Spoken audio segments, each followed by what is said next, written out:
Well, I don't know. I don't think these eyes are good enough to be a pilot. Okay, we'll put those guys away and my little arts and crafts supplies. Welcome to the Superpilotish channel. My name's Graham Wilson, and today I'm going to be talking about if my eyes are good enough to be a pilot in my basement.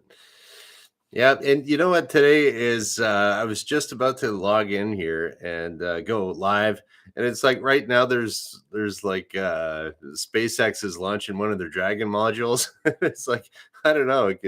I kind of want to watch that instead of me and my little camera here, but oh well. I guess I could get the replay of that, but I can't get the replay of this live. So, and if there's no one in the chat or anything like that, I won't hold that against you guys. You got some important space stuff to watch. That's cool. Okay, so I was going to be talking about it's one of the questions that gets asked a lot when people start to learn how to fly. And there's a lot of different medical. You do have to maintain a certain amount of health to be a pilot, to be flying around. And I see you there. Hi, Shecky. And so like I was wondering, how in depth do I really want to get in on this? But so I figured I would just talk about the eyes because that's something that's affected me. Like when I got the old glasses here, and when I was younger, it was like a lot of people that are pilots that like they just always wanted to be one. They just fascinated with airplanes and just or helicopters or whatever, and they just think it's really cool and like, wow, that's neat.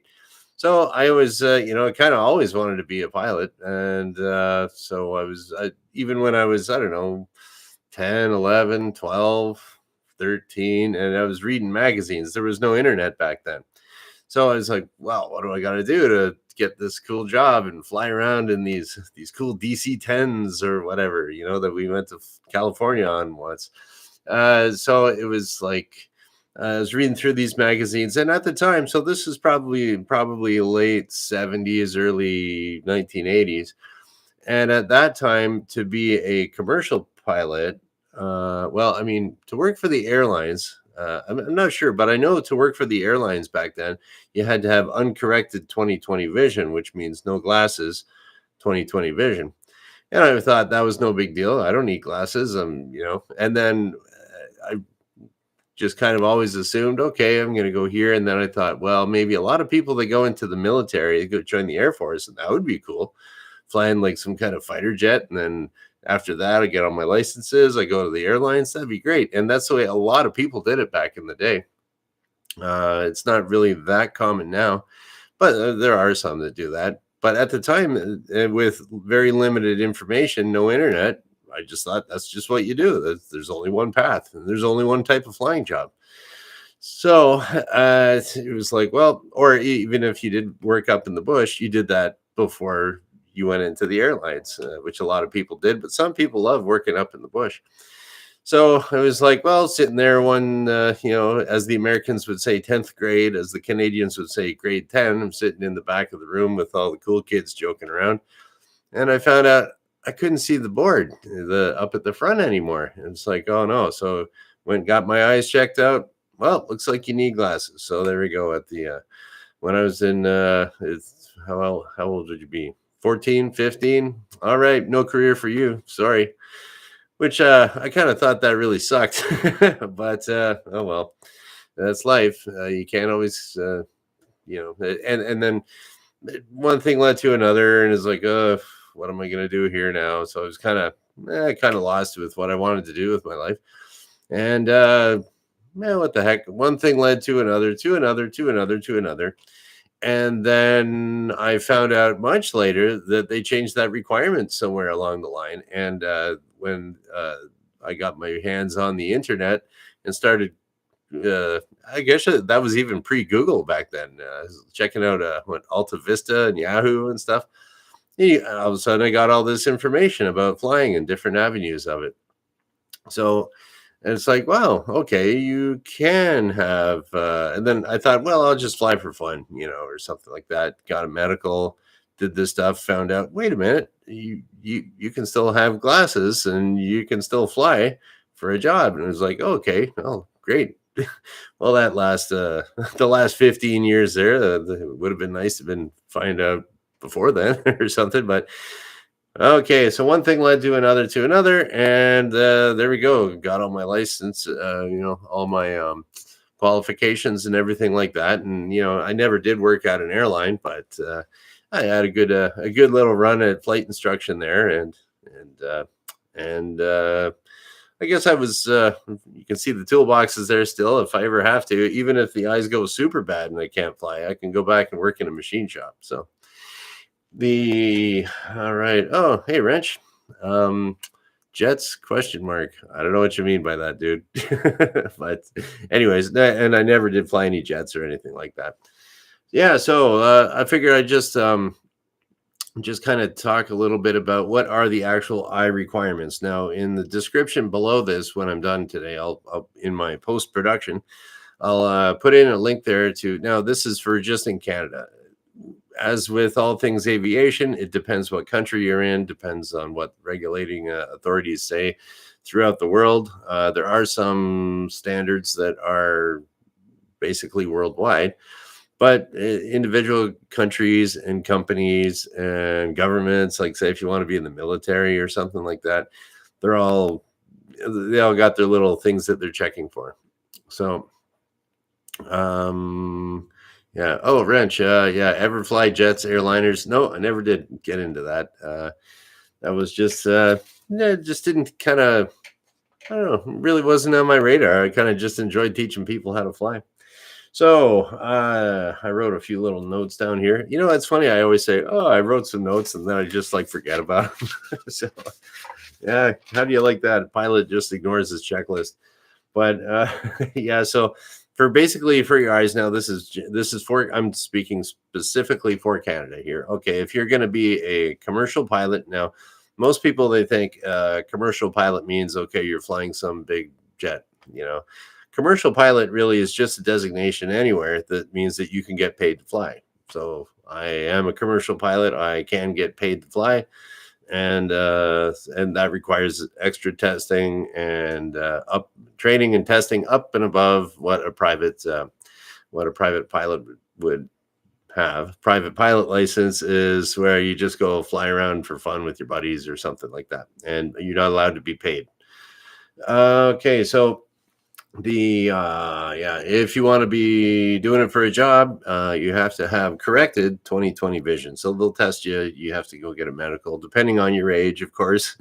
It can be anywhere from every 6 months to every 2 years, depending on your 6 months to every 2 years, depending on your age. So, you're going to get checked, and you might need a tune-up on your glasses. A doctor I went to, my eyes were changing, so I mean, I need these to see far, so to see distance, I need these guys here. But then once you get around 40 or so, then it comes time to get the bifocals, and so these are progressive lenses, and so that's why I kind of like the bigger glasses, because it's better for my progressive lenses. And even if you don't have glasses, when you get older, you probably will need reading glasses generally. And at that point, your license would change to must have glasses available for reading. So there's all these little things there, but basically, no matter where you are, go to your local authority, check it out. Local flight schools can point you in the right direction to where you want to go. And hey, Jordan, welcome to the chat. And so we're one of the things that's okay. So 20/20 vision if you want to do it for a job. Corrected 20/30 vision if you want to just do it, just for your private pilot license, go fly around for fun. Now this is just in Canada too. And now the one thing that hangs up a lot of guys, and it is mostly guys, is color blindness. So they test you for color blindness too. And the initial testing that they do, they can kind of weed a few people out, but that's not necessarily a game changer. If you ever do for anything with your pilot medical, if something gets denied, just ask your doctor, okay, is there any possible way at all that this can get fixed up? And I don't really know the rules on eye surgery. I've known some people that have gotten eye surgery to get rid of the glasses, and I think they had to wait a certain amount of time, 6 months, I think. It depends on the surgery. And it could also be if you have any, like say you got a detached retina or something like that. I know someone that happened to, and he's still flying, and he got it fixed up, and he just had to take a long time off for it to heal up. So now what we got to do is next talk about, yeah. So if anything weird happens with your medical, you get denied, go to the doctor and say, okay, can I get a second opinion on this type thing? And for color blindness, there's a couple other tests that can be done, and if you pass those ones, you're good. And one I actually, it was called a Farnsworth D15 hue test. Okay, that's the one they'll do. And then if you still fail that one, you can go for the Farnsworth lantern test, which I did a little research on that. And yeah, they just show you some. You got to be able to tell the difference between a red light and a green light. And I know a guy that he's colorblind, but he has his commercial license, and he had to get the lantern test, and he can tell. And the reason you need to know the difference between a green and a red is so. The reason you got to tell the difference between a green and red specifically is because if you have a communications failure, and you want to be cleared to land, the guy in the control tower has like this little light gun. So it's like a super powered flashlight basically, and he can flash a green light at you. So you're flying along and you can see this green light coming out of the control tower, means you're cleared to land. Or you could see say a red light or a flashing red light, and that means okay, don't land at my airport, or you see a steady red. So there's green and red lights that that will tell you whether you're cleared to taxi or cleared to take off. And that's what they did in the old days before there was even any radios. And Jordan, you are correct, 7,600. So, so don't just if you fail the initial test, just poke a little bit more and say, hey, can I is there anything else I can do? And you might have to go to a separate optometrist, something like that. And here we go. What else we got? Okay, yeah, that was kind of really, it was, yeah, just wanted to talk about, okay, your 2020 commercial, 2030 for your private pilot's license. Watch out for your color blindness. And what's Wrench say here? Oh, yeah, I didn't know you were flying since 92 and never had a tower flash me. I carry a handheld radio as a backup. Yep. If you have a handheld radio as a backup, that's a great idea for if you're flying around. But if you ever wanted to, you can always request if there's some guy sitting up in the control tower or some girl. Whenever I was teaching, like every control tower has a light gun up there, so you can request that. And I always showed that to my students pre-solo, before they were going solo. What would happen if your radio wasn't working? And most comm failures with new students is they have the volume turned all the way down.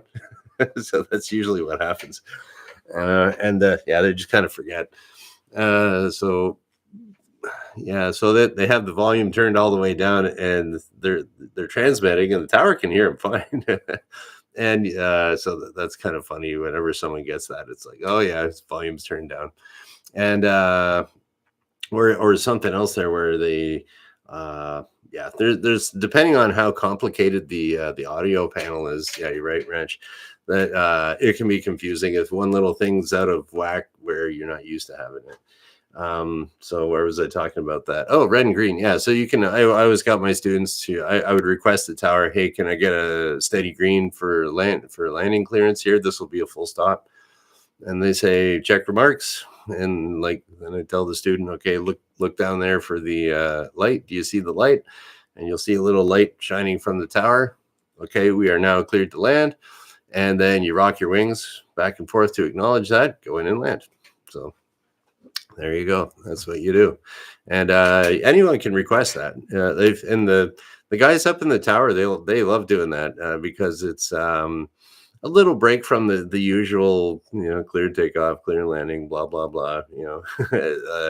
It gives them something a little extra to do. And these guys that are, I find the people that are air traffic controllers are, I don't know, they're I wouldn't say they're a different breed, but they kind of like being on the edge a litlittle bit. I think they get high off of that extra blood pressure that they get with little dots coming together on their screen, and they get all pumped up and they love it.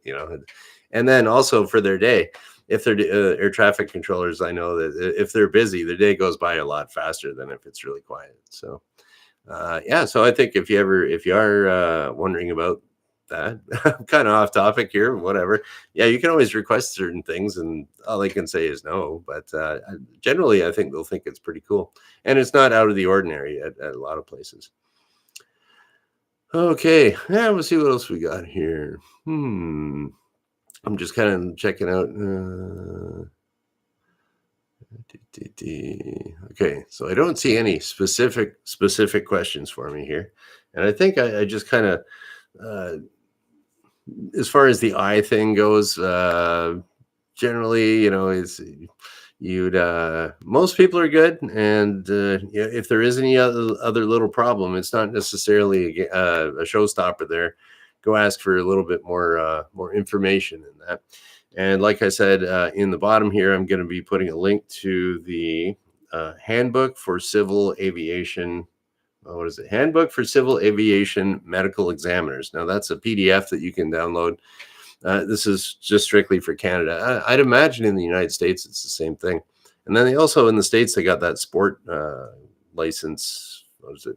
Where you, no, it's a light sport category where they can just have a driver's license and you can fly. So you might not be able to get the commercial in the States or even the private, but if you can drive a car, then you can fly a light sport. That's what I've heard. So don't quote me on that one. And then, and then also in that Handbook for Civil Aviation Medical Examiners, that handbook would be for, it'll kind of tell you everything that you get, everything that you can anticipate on your medical exam when you go in there. So they'll be checking, you're going to have to whiz in a cup and they're checking your glucose levels to see if you're diabetic or not. And so, hey, here we go. We have an actual question here from Mona Moore. All right. Can you fly with some hearing loss?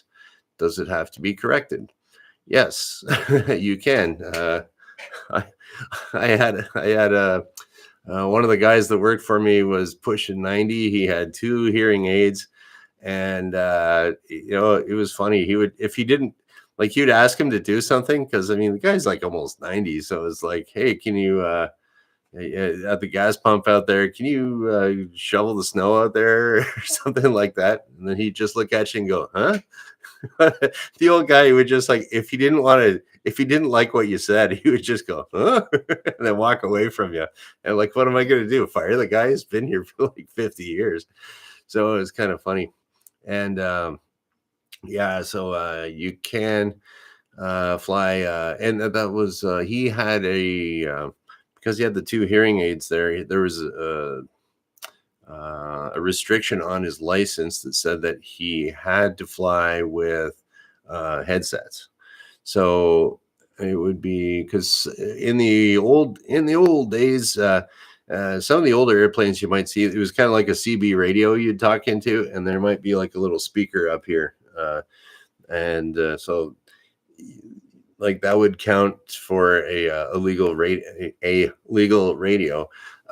But most of that's all done now, and you have headsets with like a little boom mic. And so his requirement was that he had to have an actual headset, with the boom mic there. And so he couldn't do the old CB radio with the speaker. That was really loud too. So there's there's a lot of old bush guys that are deaf because, if you're flying a beaver up in northern Ontario for years, I mean, in the old days, they'd maybe put like some toilet paper or cotton in their ears or something like that, which doesn't do very much. And those planes, when they take off, it's they have the extra long propellers on them, so the propeller tips actually break the speed of sound. So it's kind of like cracking a whip. and that's why you get that real wah kind of sound. What is it?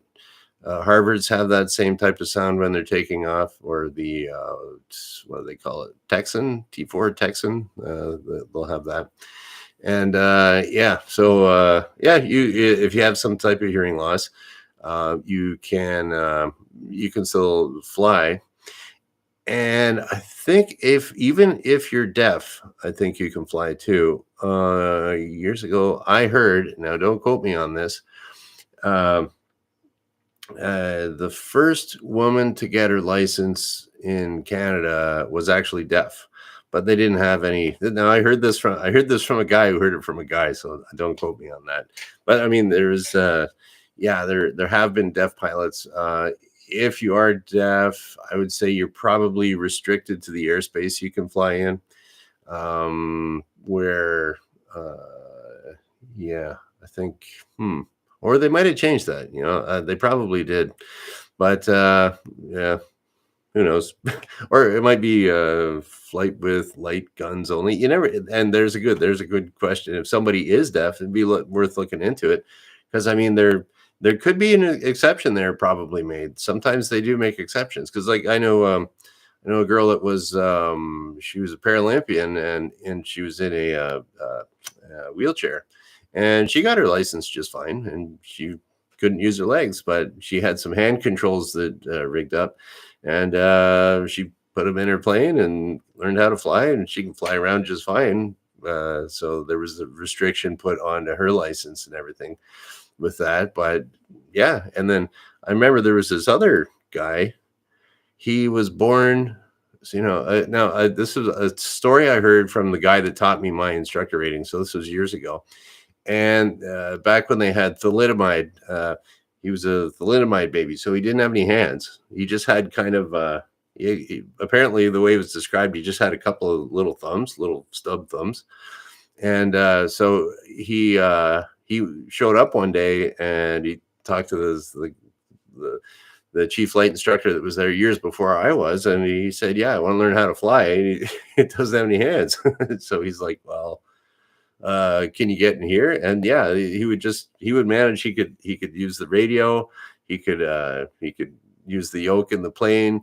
He could use his arms and stuff to open up the door, and he was doing just fine, But I mean, if you grew up that way, you just get used to doing what you're doing, right? So that's pretty cool. And yeah, so if there's yeah, there we go. So yeah, Wrench was talking about at fields where there's no radio. Some places, if it's not a controlled airport, an uncontrolled airport, yeah, you can just fly around. You don't need a radio. So if you're deaf, look out the window. Hope you don't look out the window really good. And yeah, so what was I talking about there? Yeah, so anyways, the guy ended up getting his license with no hands. And then after that, he told the instructor, he's like, "Yeah, I want to join the Air Force too." And he's like, "You can't join the Air Force. You don't have any hands." So unfortunately, he did fail the medical, because you got to have hands if you're going to be in the Air Force. But they got to weed out people somehow. That's how they weed out people like me with the glasses. You got to have 20/20 vision. So yeah, so there we go. That's about it for today. And what day is today? And I got to go back and see if the space launch went off okay. With what was it? Falcon. It was a Falcon 9 with the Dragon module on top going up to the space station. So yeah, that was about it. And we're gonna shut her down. Today is Wednesday. Okay. So I got one more day to work this week on Friday, because I'm here Monday, Wednesday, Friday at noon Eastern. And thanks for showing up, everybody. I'm going to shut her down. Here we go. Okay. Thanks for watching. Bye.